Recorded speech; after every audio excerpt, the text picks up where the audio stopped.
Hello. So, um, I did it again. Date everything consumed my brain, and I didn't like my last video. So, in my last video, I made date everything characters into a horror AU I've called Renovate Everything. Now, that past video was an absolute mess, let me tell you.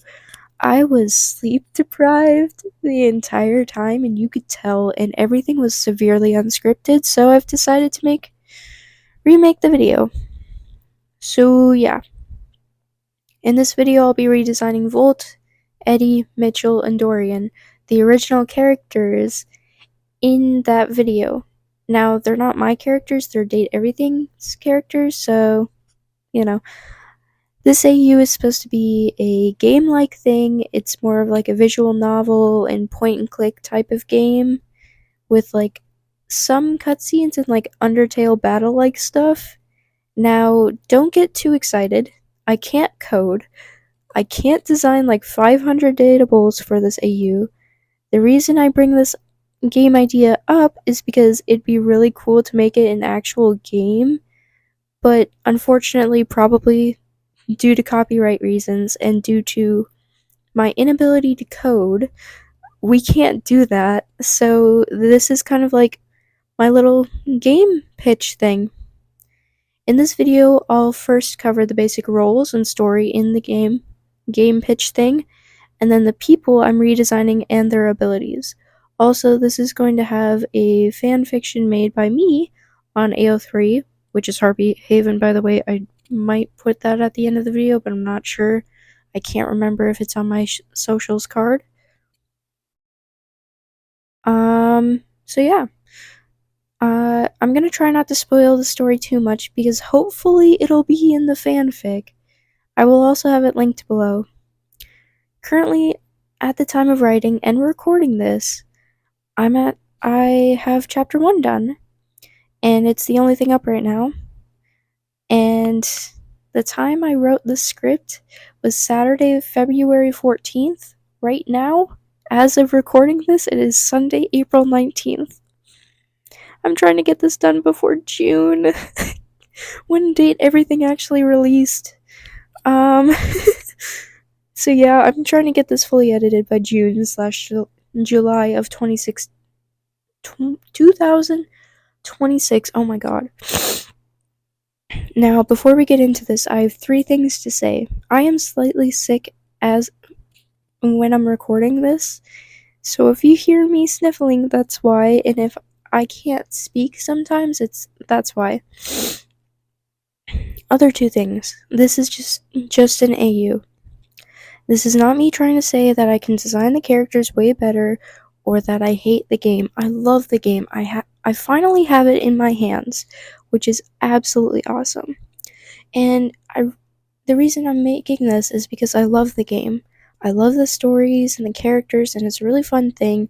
Of course, I do have some critiques about the game and thoughts, but overall I'd say I love it. And second, I am a one-person team. I am the only person drawing, editing, and posting these videos. If you like my content, comment your thoughts, maybe like if you actually like it, or subscribe if you'd like to see some new things. It would really help me out, and it helps keep me going, you know? And it helps people, like, see my content more because you're helping me get pushed into the algorithm. And I'm a really small creator, and it just means a lot. And if you want to help support me in other ways, I have other socials, which I'll put up on screen right now, that you can also go follow if you want to go see what I'm doing. I mostly post animations and stuff, like really short animations on TikTok, because YouTube Shorts butchers the quality, but that is the main thing people watch on YouTube. So, yeah. Now, let's get into it. So, the story and roles. Let's hope my phone has enough storage for this. So, first, the roles. This story takes place in the future, around 2030, maybe? You can play as 6 different characters. The first 4 are a part of the House Flipper storyline, which is the main story in Renovate Everything. The roles are the architect, the interior designer, the contractor or the tradesman, and the other contractor or the project manager. The architect has an easier time spotting instability and unlocks renovation status faster than the other four. The designer is a really big asset to the story and will help defeat the big bad. They also have an easier time connecting dilapidated objects. Also, if you choose this role, you are able to visualize the renovations and interior design. Both of the contractors have more strength, and you get minigames based on their roles with certain objects. The tradesman minigames are based around doing actual tasks, like cutting up planks, picking out wood, gathering other members. It's like a mix between dispatch and task-based games. The project manager gets to mark things, visualize the house with the architect, and can interact with objects a bit easier as well due to it being more of a communication role, I'd say. So to summarize, the designer and manager are social roles, the architect and tradesman are strength roles, the designer and architect and manager can visualize the house, and the tradesman is a physical role. A lot of these roles overlap with one another and can do different things, you know? The fifth role is the paranormal investigator. This role can spot objects without the glasses and can talk with Zoe and the ghost haunting the house. The house is haunted, by the way. I don't think I've said that until now. But the house is haunted. So yeah, this role is a social role and a physical role. The paranormal investigator has many games based on communicating with the ghosts and trying to help the ghosts move on. All 5 human roles have 20 health boxes. If you know Billy Bust Up, it's kind of like that. So like, I'll put a little visual on screen because that might help you understand what I'm talking about. I wanted to be generous with the health, but also have certain attacks take multiple health boxes, especially with essence weapons, which we'll get into later. The final role is object. You play as Dorian after the house owner has died. It's like a paper please section, but like without like the, kind of I want to say it's nationalist, but I don't think that's the right word. Kind of like that type of thing. But you're trying to help manage the objects and help Cecilia prevent unrest. And near the end is when Cecilia unfortunately collapses, like the actual freaking ceiling collapses in on everything. This role is a social and managerial role. Now, before we get further into the video and move on to the characters, I want to explain essences real quick. I mentioned it earlier, but an essence is like a power, or like an elemental power thing. Like in Ninjago. Oh my god, I'm going insane. Each essence relates to something I view as vital to humanity. Essences are the collection of elemental powers in their raw form. They are quite rare and need conjugates to be harnessed. There's 2 types of essences. I keep messing this up so bad. Oh my god. Natural and human-related essences. Natural essences. Natural essences. I'm just gonna list them out and then, yeah. So the storm essence is managed by Volt and Eddie, who have power over the entertainment tech in the house, like those kinds of objects. And they have like a little cyberpunk kind of city, but it's like, since it's 1930s, 1950s house, it's kind of like that vibe too.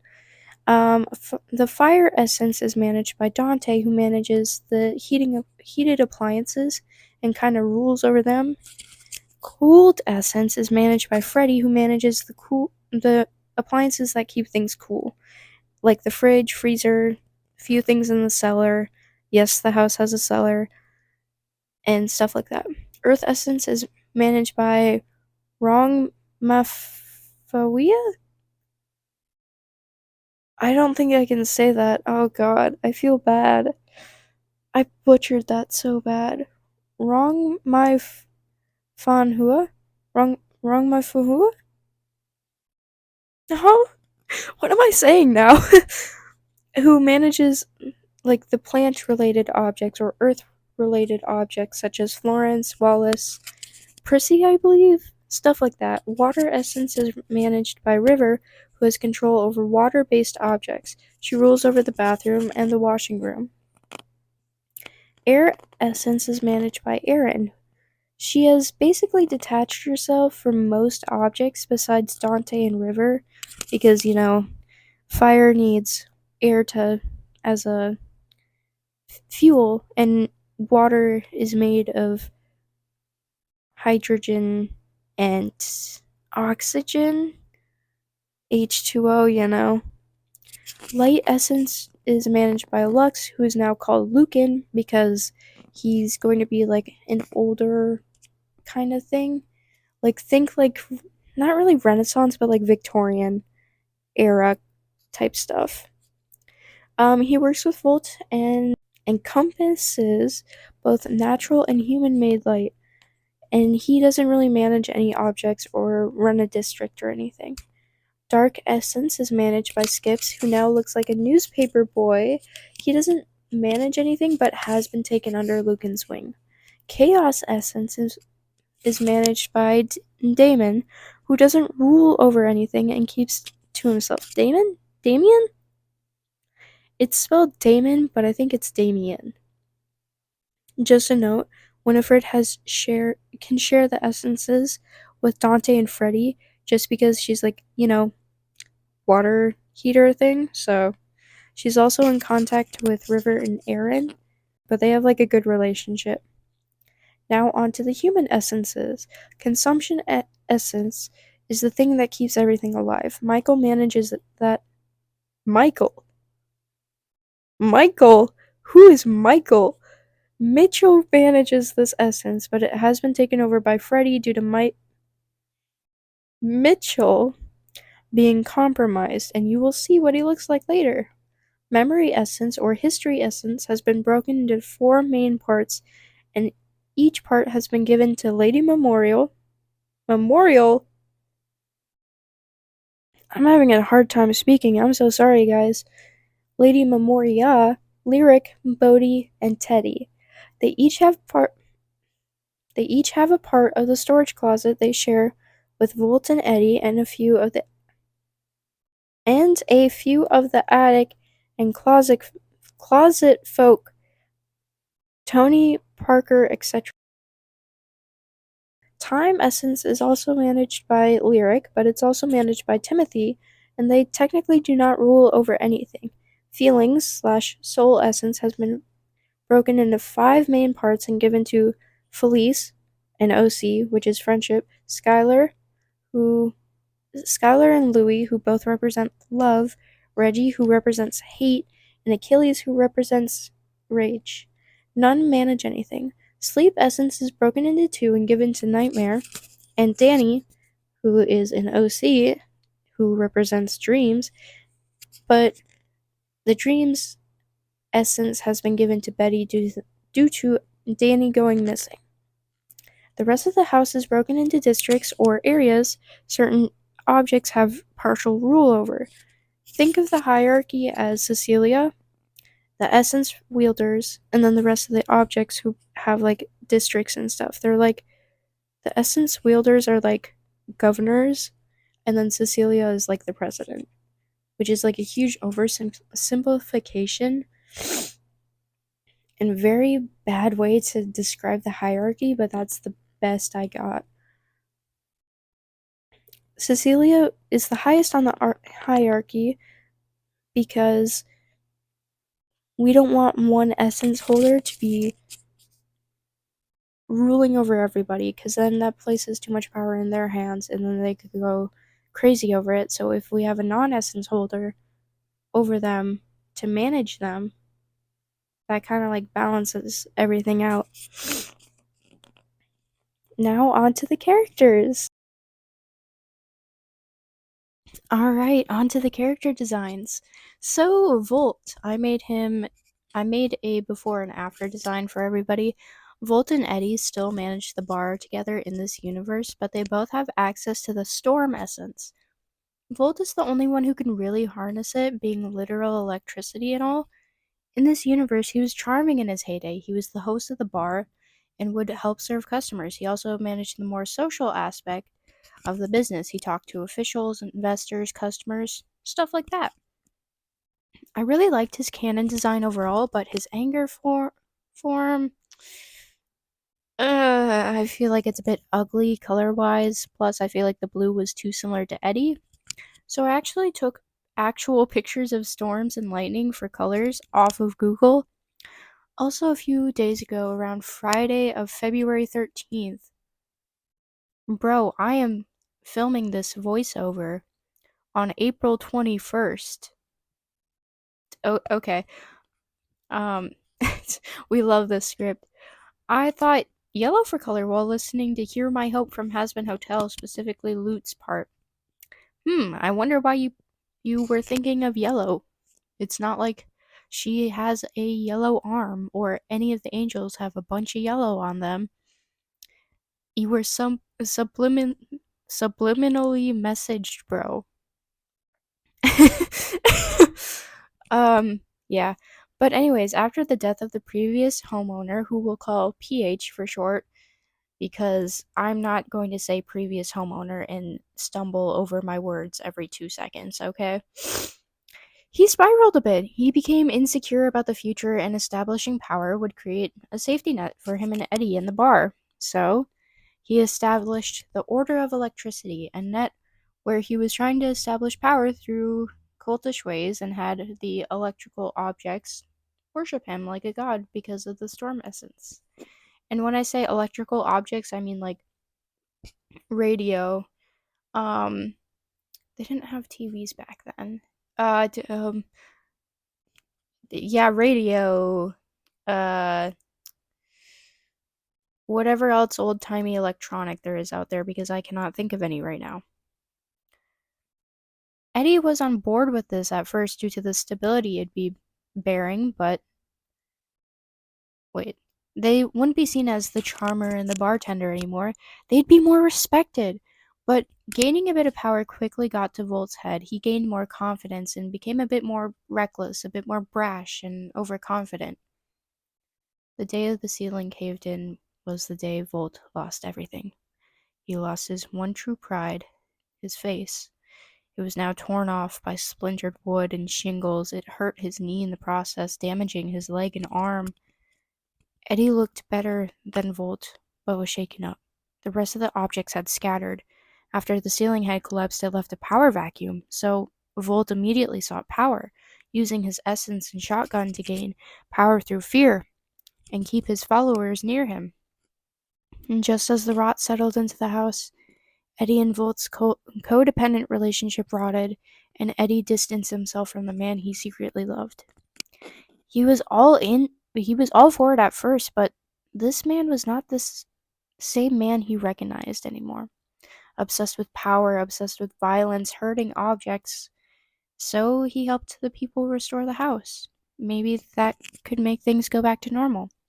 This enraged Volt. He didn't understand why Eddie was pulling away when this was all for him. He lashed out at Eddie and the humans for this reason. The codependent relationship meant the two relied on each other for emotional stability, and if Eddie wasn't there supporting Volt, he'd become emotionally volatile. Volt's encounters are mostly with the architect, aka Cameron, in the AO3 fic, and the tradesman, aka Evan, in the AO3 fic, and the designer, aka Carrie, in the AO3 fic. Volt's story and focus is about rage and letting go of that and accepting change. When you allow rage and pride to cloud your judgment, you can't change it, and it can turn into violence. Due to PH's reliance on their Volt hallucination in real life to deal with their frustration, pride, and paranoia, Volt's violence is a little bit due to the influence of PH and Achilles, the embodiment of rage in this universe. Ah, Livewire! How delightful!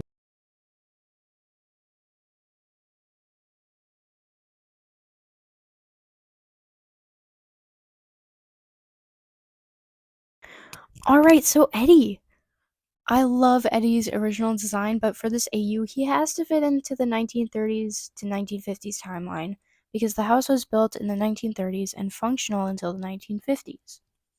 I really like his design. I like how laid back and chill he is in the love ending, but I feel like it'd be more interesting to carry that into his before design. In the past, Eddie had been a laid back, easygoing, confident person. He was the embodiment of what jazz music sounded like. After PH died, his anxieties got the best of him. It had shaken him up. He was supposed to help them relax, take a chill pill. He was supposed to be there to melt their worries away or help them drink it away. When they died, the whole house was in an era of uncertainty, and he felt like he needed stability. I stuttered through that, oh my god. When Volt proposed gaining power, he was completely on board. This promised stability and helped ease his anxieties. The guilt for not being able to do more for PH, uh, not being able to pull them away from that depressive ledge. But over time, Volt changed. He became more erratic and scary. The entertainment electronics of the house followed him out of fear now, and not from the false promises of hope he preached. Eventually, the ceiling collapsed. Volt was more injured than Eddie, but some of his wires were peeking out. He couldn't take it anymore. He was walking on eggshells and he was done. This was not the man he loved anymore. Not that he'd ever say that to his best friend, because that would be like totally homosexual, and like we can't have that in the 1950s. This is coming from a gay person, by the way. I can make this joke. He's an ally to the players, especially the architect and the designer in their routes. You may have noticed he's a bit blonde. I picked the color from my reference images, which were off Google, and some of the wires were blonde, so I went with that. Also, let me just say, it matches Volt nicely because they both have similar hair colors, which is so cool. Let's pretend I did that on purpose, and Eddie bleaches his wires to fit in with traditional Western beauty standards and be like Volt. Do I headcanon him as Latino for this explanation to work? Maybe. But I do feel like his story should have an underlying theme of anxiety, not just about the relationship or power or stability, but just with him in general. He's secretly a very anxious person in the before thing. Um he's anxious about himself. He pretends to be all cocky and playboyish and just like, yeah, dude, party or something like that. I don't know. But he's very anxious. He's just using that to cover it up. He's anxious about his looks, about the business, everything basically. And that's why Volt relies on him, but also he relies on Volt. Volt relies on him in order to regulate his emotions, and Eddie relies on Volt to calm his anxieties and be like, Eddie, darling, you look stunning today. Come here and give me a smooch. Not that that would happen in the thing because internalized homophobia, which is another reason why he's anxious, but it's fine. Um, I was just picking colors and doing my thing for his hair. His hair does darken, which can be explained by the outer thingies of the wires, the casing being damaged and peeling off. So that's just the metal, or he replaced the casing with a darker casing to make it easier to hide from the others. I don't know. I'm still figuring stuff out. Huh, you actually showed up. I guess that means I lose.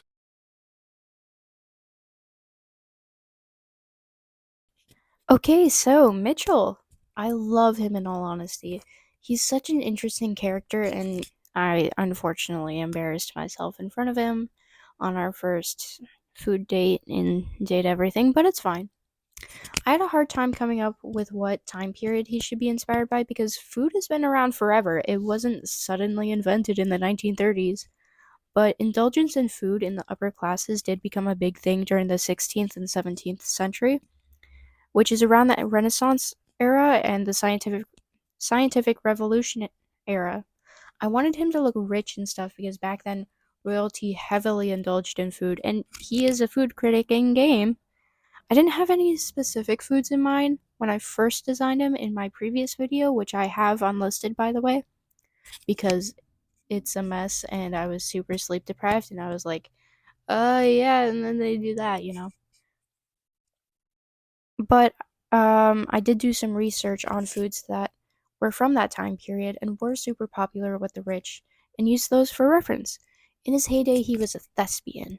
Well, not actually, but he was a patron of the arts. He enjoyed lavish feasts with Freddie and the other kitchen objects as he watched Chermi Mimi perform. He was quite the boisterous person. He was all about the experience, the performance in art and conversation.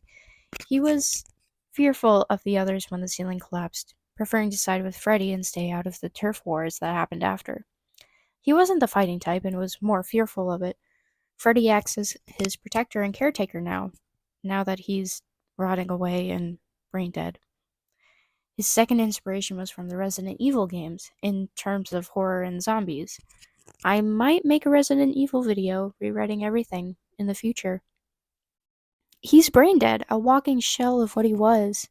The kitchen is now in no man's land due to his aggression and Freddy's. It's a cooled wasteland like the Arctic, and Mitchell will attack anyone or anything, not understanding what's going on and what the situation is. Freddy, meanwhile, is more situationally aware, but acts out of aggression so people can't hurt him or Mitchell, his beloved.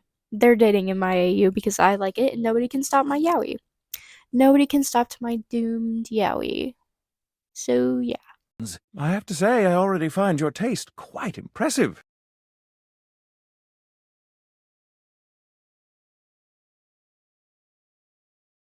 Now Dorian. I thought it would be funny to make him mafia based. He is based off a bouncer after all, and the mafia was big during the 1950s and 1930s. He's gruff like a mafia boss too, plus the mafia has reach and owns and protects a lot of businesses and their interests, and he does the same. He's all over the house. He was one of the top people in the house in its prime. Cecilia was the head of the house, the very top dog, basically president. Then and Florence was basically her VP or vice president, and was the assistant, well, her assistant. And Wallace was basically the head of foundations. He kind of made sure everything was sound. There was not really any like structural things. He kind of managed like businesses and making sure the house doesn't collapse. And Dorian was the head of security. Him and his knobs, a literal gang of doorknobs, kept the house safe and protected. They had eyes everywhere. When Cecilia collapsed, Florence, Wallace, and Dorian tried to keep the peace and stay in power, but were sadly overtaken by anxious and angry objects. This caused him to lose his leg. He hangs out by the front door now, staying as far away from the others as possible without having to go near the cellar/bomb shelter, which is outside of the house, by the way. So there's the house, and then like little bit of ways, there's the bomb shelter, which has been converted into a cellar. He's the first object you're introduced to and acts as a guide after you get past his splinters. He is disabled, but in denial, like most of these objects are about their problems. He has internalized ableism and an ill-fitting leg on him when you first meet. You can befriend him by getting him a better leg, which would involve the tradesman role and fixing a physical thing on the door. He helps you understand what's going on and guides you through whatever route you're going down. It really depends on the role. Although gruff, he has a good heart, and even if his methods are, well, less than good, he has connections to most of the Essence wielders, and some really hate him. He wants things to get better after you showed him that change and acceptance can help rather than hinder. No funny business. I don't want to see those spectacles being used for something untoward. Alright, that was fun. I'm currently working on world building for the fanfic and figuring out the story. So Volt and Eddie are doomed yaoi, so is Mitchell and Freddy, and Dorian is my Arrow Ace King! Yes! He's literally me core! In total, this took a lot of hours. I will show the number on screen. That's not even how long this took to edit, I'm assuming, because I am doing this voiceover, before editing. So, editor, put it on screen, put it on screen. Anyways, for my next trick, I might do a rewrite of Resident Evil, or Ninjago, or Castlevania Nocturne, maybe even COD, Call of Duty Modern Warfare. Who knows? Tell me what you want to see next. And again, I am a one-person team, so supporting me and helping out this channel is highly appreciated. I'm so grateful if you do this. Bloopers will be at the end, which will just be me like stuttering and just misspeaking. One of my bloopers is I say like I think I said project manager and it came out project manager. Yes, I am the project manager. But yeah. Now I must retire. I'm so freaking tired. Depression go burr, you know. Woo! And so does school. I'm still in school, by the way. Not like high school. Well, yeah, basically high school. I'm like in my last year. And this year has been really busy, which is why I was like super tired when I first put out my Renovate Everything video. And then like this year, I was able to actually buckle down and up the quality, which was really nice. It just meant that it took longer, which is unfortunate. But yeah, I hope you guys have a good day/night. Please eat, drink, sleep if you haven't, and remember to take care of yourselves. Thank you for watching, and thank you for your time. Till next time, my cool cats and kittens, roll the bloopers!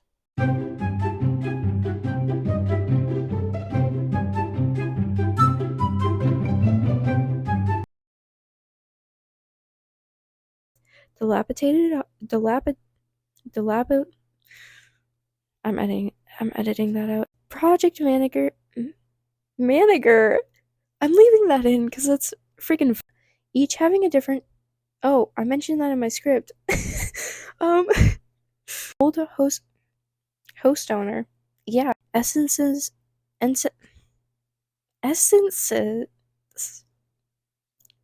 It's like a tongue twister. Natural essences. Incumbent. So they have like a pretty good foursome relationship. Oh my god, editing that out. Editing Lyle, cut that out, bro. Editors, please. It's funny, but you can't say that.